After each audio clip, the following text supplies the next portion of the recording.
Welcome to Dream Farm. Today is the 3rd of February.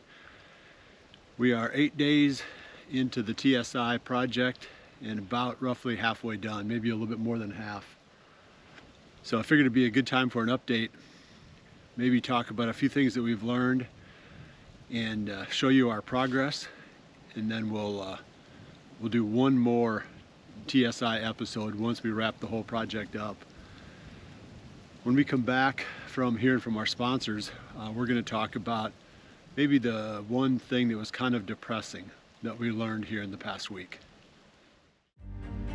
Dream Farm is brought to you by Whitetail Institute, research equals results. Hunt Stand Pro Whitetail app. Hoyt Archery. Stealth Cam trail cameras. Wildlife Farming, and PH Outdoors food plot drills. So Carson, what percentage of the beds that we found on this hill are in a position where they could see us coming and going on that trail? Oh, sadly, I'd probably say over 75%. Yeah, I was gonna say at least 50%. So that was an eye-opener and a pretty disappointing outcome to our first week of TSI work. You know, fortunately we're healthy and we're not injured and we're tired, but we're hanging in there. So that part of it's good. We've cut a lot of trees down, but it was pretty sobering to see how many of these deer are bedded in spots where they can see us coming and going. I know, you know, we've talked about that and the viewers have talked about it. These deer are bedded up on these bluffs and on these side hills just watching us down in the valley. And I thought for sure most of them wouldn't be able to see us because they'd be on the top of the ridge, someplace where there's enough brush. But a lot of the beds were part way down the slopes. And they'd be right behind a tree, for example, where it's a little bit more level. You know, like there's always dirt or something that accumulates above the trees, so they've got a nice little flat spot to bed. Well, we don't see them when we're coming and going. No, never. But they see us. Yeah, they do. They see us. So we're gonna have to figure out a different way to hunt this farm. That's what it boils down to. And I know this probably fits a little bit better into the bow hunting whitetail series, but since we're doing the update on TSI, we're gonna talk about the bedding locations too. We stand in these beds and we even kneel down in them or crouch in them just to see what the deer sees, and they can see the trail down below. So we have to somehow we got to come up with a way to come straight up the bluff, maybe work out another ditch like we did on the other side. Somehow we got to be able to get up here without the deer knowing, or we're never gonna be able to hunt this decent. We drive past almost every one of them, that Yeah. whole hillside on the way up here. Yeah. Yeah, we probably drive past 15 deer every time we come up. Right. Oh boy. There's a bed right here, and this is typical of what we're finding. Big old bed. You can see the whole bottom down there, the trail that we come across on coming from the building. And there's, you know, granted, if there's a lot of vegetation, like a lot of these spots, they probably can't see you in early October, maybe even mid-October.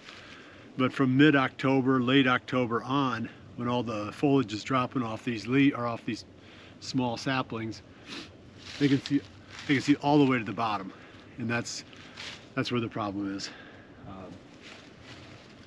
Yeah, I mean, there's no way we're getting up here. This is just one of 30 or 40 beds that are scattered around this hillside that are set up exactly like this. Not that there's 40 deer here, but there's probably 30 to 40 beds here, and most of them can see the trail.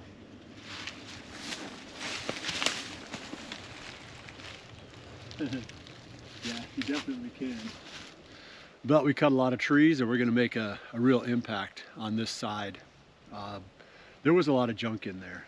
Yeah. I mean, there's a decent amount of oak, almost no walnut on this side, but lots and lots of junk. Lots of ash, lots of elm, various kinds of hickory, most of which are all on the ground now. We cut everything wrist size and bigger that wasn't in the categories we were trying to save. And I don't know how many thousands of trees we've cut, but a lot. And that's in roughly 31 acres of timber. Then we got to jump across this ridgetop out to our right. And then we got to cut the other side, and that's about 20 acres. So that'll be once the weather warms back up again. We're looking at a cold snap coming, and then it'll warm back up, and then we'll probably just take that little break while it's super cold. I don't want to run chainsaw when it's single digits. No, it's not much fun even when it's 50 degrees, let alone 5 degrees. And we've learned a lot, you know, about cutting, you know, how to cut safely. You know, so I feel like we're comfortably working our way through this stuff. We're not taking any risks. No. We're trying to be smart about it. But it's going to make, like I said, it's going to make a big impact. The most important thing, and just a recap, a really quick recap of what we try to do: openings. You got to get sunlight to the ground. So when we can find a spot where we can put a few trees into a hole, we try to drop as many of them into that spot as we can and make a little mini clear cut so we get sunlight to the ground, because without that you don't get anything. You know, to just randomly cut down, say, an elm tree in a grove of oak trees, that may benefit those oak trees a tiny little bit, but it doesn't create any habitat really.